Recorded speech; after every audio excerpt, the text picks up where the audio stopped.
Well, Chris, you're now at the end of your press duties from Martin Paterson's reveal as a head coach of Notts County. I'm going to ask you some questions about his appointment as well and the general structure of the club, so thanks for joining us. First and foremost, why is Martin the right man? We've gone through a thorough search process for the head coach role, which is of course of crucial importance to the club, and all of us at the club who were involved in that felt that he was the right choice for us. I think there's a number of things that we really liked about Martin. First of all, he has a very impressive playing career. He's played a lot of games in the Championship and in the Premier League as well for Burnley. He was a prolific goal scorer, so he might help our strikers score a few goals. And then we also really liked that he clearly had a vision from early on that he wanted to be a coach, taking his license as a coach really early. I think he's 20 years of age, and he has a very interesting experience, having worked in various English clubs at high level, but also in America, of course, where he played as a player, and then he was appointed in Inter Miami and became the assistant to Phil Neville there. Of course, a really big club working with some very different types of players, all from really young talents there and to former Champions League winners who had joined Inter Miami from European clubs. So I think just having worked in two different countries like that as a coach, it can be a really useful experience, and Martin has told us a lot about sort of differences between some of the things he saw in the MLS and English leagues, and that's quite interesting, I think, to consider that. And then having done various interviews with Martin, I think all of us really got a good impression of him as he's competent football-wise, but also as his personality. We really liked him, and we think we can work well with him. And he came across as someone who is very ambitious and want to win and progress. So overall, we feel really happy about this appointment. Another appointment to talk about is Andy Edwards as assistant head coach. What was your thinking there? We're also really happy that Andy has joined us. Again, he has a very good career, having won promotion many times as a player, and of course as a coach he has worked in clubs, but also recently a long spell at the FA, which has given him the chance to work with some of the biggest talents of this country. So again, a really interesting background, and we think he'll be a fantastic assistant to Martin. And he'll team up with Sam Slokum, who I know fans are really happy to see on board. Yeah, we are absolutely delighted that Sam has joined us on the coaching side. Of course, he's been at the club throughout the time that Alex and I have been here, so he's a special player for us. He was our first goalkeeper in our promotion season in the National League, and last season he stepped in when we needed him and did a really good job. And I think Alex and I have always, from the beginning, had some really good impression of Sam when we've had discussions with him, and it's clear that he's ambitious and wants to be going down the coaching route. So really looking forward to working with Sam in this. Yeah, he joins the coaching team at a time where we're developing a new structure, which involves the formation of a technical board, which the coaching team will sit on. Central, obviously, to all of that thinking is the club's data model, which we've talked about in the release about Martin. Can you just, from your own perspective, give the supporters more of an idea of why the model gives us such a high ceiling and potentially a competitive advantage over other clubs? Yeah. I think first of all, about the technical board, the idea I think is a continuation of what Alex and I have been working on since we came into the club, trying to think about what is the best way for the different senior people in the football departments in the club to work together. And we think by formalizing that and having a clearer structure in place there, we can achieve some really interesting collaboration and discussions and information sharing between people who have different levels of expertise. And I think regarding the data and the model, I think that we want to be a data-driven club. We don't want to make all decisions based on data, far from it, but I think that's an important part of developing as a club.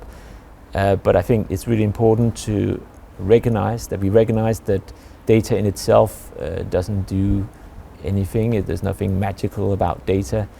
Data is only useful if it's the right data, it's high quality data, and we also need to know what to do with the data. The data needs to be processed and modeled in a good way, and then I think it's really crucial that we can make this data available to the different key decision makers in the club in a meaningful, efficient way, so that it can actually be used and practiced. So I think that the setup of the technical board can be really useful in that, because everyone on that board will have a great understanding of what sort of data we're using, how we're using it, why we're using it, and what the advantages and disadvantages of that data is. And yeah, I think it can really help everyone understand various decisions and challenge decisions, and ensure that everyone is sort of aligned on the same strategy. You used the word challenge there, and I think that's important to highlight, because I know that you and Alex and Roberto are keen for the coaching team to be in a position where they can potentially challenge the data that they're seeing and give their own sort of opinions based on perhaps things they've seen on the training ground or based on their own coaching experience. And that really just ties in with the collaborative approach of the board and the reason for the meetings, the regular meetings, I assume. Yeah, definitely. I think football is an extremely complex game to analyze when you have 22 players running around in different directions all the time. It's probably harder than a lot of other sports, I would say, and that also makes it a lot harder to collect useful data or do analysis in general on the game. So you need input from people who understand football really well in order to make that work. And of course, the coaching team, you'll not find anyone who understands football better than them. So it's absolutely key that there is a collaborative process regarding the use of data. As you mentioned, it's more of an evolution of what we've been doing previously with the formation of the board. But one key difference and one key new individual will be Dr. David Rhodes, our Director of Performance, when he joins us. Can you just explain the rationale behind wanting to employ somebody within that newly created role? We think it's really interesting that David has joined us. It's obviously injury prevention and the medical side of a club, and physical strength and conditioning is crucial to success at the highest level. And I think it makes a lot of sense to bring in expertise in this area that can really help make the club go to the highest possible level. I mean, we want to think like a Premier League club in terms of how we do those sort of things, and I think that's something that we're really excited about, and hopefully we can also help us reduce injuries and maximize the physical condition of players and so on. So yeah, really look forward to working with him. You'll be all too aware that one of the fans' biggest frustrations, not just here in football, is the concept of players' minutes being managed. Would it be fair to say that Dr. David Rhodes might be able to identify when we're being overcautious potentially with players and be able to tell us, do you know what, he's actually fit to play? Yeah, I think that's a very good point. I mean, you should go both ways. Sometimes you have players who need a rest, but sometimes players don't need a rest. So the better the understanding you have of the players' physical condition, the better decisions you can make in that regard. So yeah, I think understanding the physical status of players is crucial to making the right calls and those sort of things. And that's the sort of data that will be discussed at the pre-match technical board meetings. I'm aware that you and Alex might not be in attendance at all of those, but that's an example, isn't it, of how a collaborative conversation where there's a structured opportunity for Dr. David Rhodes, for example, to sort of highlight the data surrounding a particular decision and for that to be discussed by everybody and the outcome to be understood by everyone as well. Yeah, absolutely, because I think when you decide who should be playing in the team on a Saturday, it makes a lot of sense that there are different variables that you need to consider. Of course, you need to consider tactical aspects, and you will consider how well the player has been performing. But if that player has a high level of fatigue, maybe that means that even if the player has been playing really well, maybe it's not the right decision to play it. Or as you said before, it could be the other way around. Maybe this player is in a really good physical condition and can play. So yeah, I just think it makes a lot of sense that you need you need the football side of the evaluation of a player, but also the physical side. And I think it makes sense that you have different people who will have the expertise in each of those areas, and that needs to be combined. So of course, the head coach will set the team, but it makes sense, I think, that there is a structured way for the relevant information to get to Martin as the head coach. And in terms of providing stats and data and metrics in game, that's something that's interested a lot of fans as well. What sort of opportunities are there, and how do you envisage that working between the dugout and the source of that data? I think it is an interesting area. It's something that can be developed a lot. I think most clubs probably have people in the stand who will be reporting what they see tactically down to the dugout, to the coaching team, because when you stand on the sideline, it's hard to get a full overview of the pitch. So I think in that sense, I think clubs generally see the need for analysis during the game. But yeah, I think in terms of what kind of data that could be provided, I think you could have simple data in terms of just how is the team performing, and is there a trend during the game in terms of is the team getting better, or is it getting weaker compared to the first half, and so on. But it could also be more sophisticated things regarding individual players or tactical formations and so on. But I think it's an area that can be developed, and it's I think it's really interesting to discuss with the coaching team what sort of input they would like. If there's something we can give them that they think would be useful, if there are things that they're looking for that we can supply kind of an alternative opinion on, in a way that I think that could be quite a powerful way of doing that. And just to be clear, that sort of in-game information sharing is not a directive, it's just to arm the coaching team with as much information as possible. Yeah, because it's very complicated how you make, there's so many variables that you need to consider during the game in terms of what substitutions you make and whether you change the tactics on the pitch and so on. So you can't capture all that with some one simple analysis, but yeah, it's just providing some extra information that might be useful. The new season is just around the corner, but if you don't mind, we're just going to rewind. I know that the post-season review is taking place, obviously, as is the case every season. Yeah. I think fans would be interested to know, the key takeaways. What are the key areas which you and the board have identified as needing to improve next season?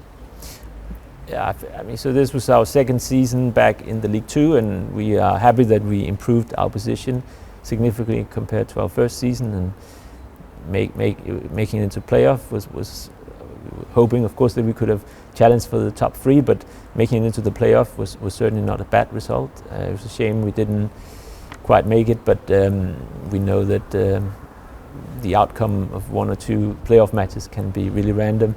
But I think we don't just base on our evaluation of the season on whether we got promoted or not, because, as I said, it can be decided by one or two games.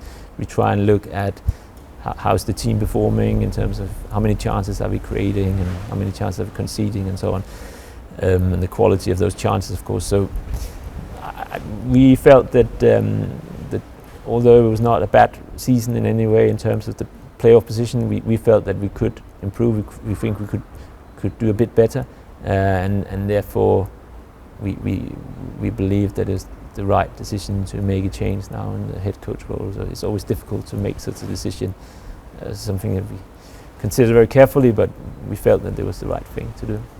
We've seen with the appointment of Dr. David Rhodes, and we've heard from Roberto when we've announced new signings, that physical characteristics are being tracked as a key element of this summer's recruitment process, and it's also something you're looking to factor into the data model more. Can you just talk more about that, and does that relate to potentially some weaknesses we saw last season in previous years? I think that's fair to say. We have clearly been a team that has a very high level of possession. I don't think possession in itself is ever a goal. It's a product of the tactics, the way you play. But I think you can make an argument that in the last few seasons our team has been technically really strong for the level, maybe physically not as good as some of the top teams perhaps. But of course, there's always a balance, and you can't get everything. And it's not to say that the way we've been playing has been wrong, because then if you are a more physical team, you might be saying, we were lacking on the technical side and so on. But yeah, I think it's just about finding the right balance, and it's really interesting to think about what that right balance is. And I think we want to consider the physical aspects of players really carefully alongside the technical and mental aspects. Can you talk more about the club's view of possession? Because obviously we always rank highly in that regard. What is it about possession that you think is important, and what is your perception of what successful and productive possession is? Yeah, I don't know if I think possession is that important. I think it's more a result of the way that you play. You often see games where there's teams that have a lot of possession, but they actually don't create that many chances. I think a much more important indicator of whether you're going to be successful in the future is how many chances you create, and whether those chances are good chances or small chances and so on. But I think being the team that is generally more in possession than your opponent has advantages. I think that is for us the right approach. It does feel like the top teams in a league will typically be the teams that, especially at the highest level, have more possession than the opponents. I think that's just natural, but it's not a goal in itself. It's more a sign of the way you play, and I think it's about getting the right balance between. There's no reason to have possession just to have possession. Busy time for you, Alex and Roberto. Obviously, middle of the summer transfer window. How's it going? Obviously fans are looking forward to finding out who the next signings are. Obviously we can't reveal anything now, but I think it's going really well. We have secured a few new players already, but there's still a few positions where we're looking for new players to join us. So we're doing a lot of work on that. Roberto has done a great job so far, and I think we've identified some really interesting players, and we're working a lot of that now. So there's more news to come in the coming weeks. And how would you summarise the objective for the season ahead? I think the objective is to challenge for promotion. It would be fantastic if we could get into the top 3, but we also realise that it's a competitive league, and a lot of big spending teams, and everyone wants to get promoted. So, the objective absolutely is to challenge for promotion. But of course, we need to be patient. We can't determine the success purely based on whether we are promoted or not. It's about the long-term plan for the club. And we were in the National League. We were in the playoff final the first season. We could have got promoted if we had one more game. It ended up taking a few more years, but you can't control these sort of things. So it's about maximising your probability of promotion, and that's just what we're trying to do.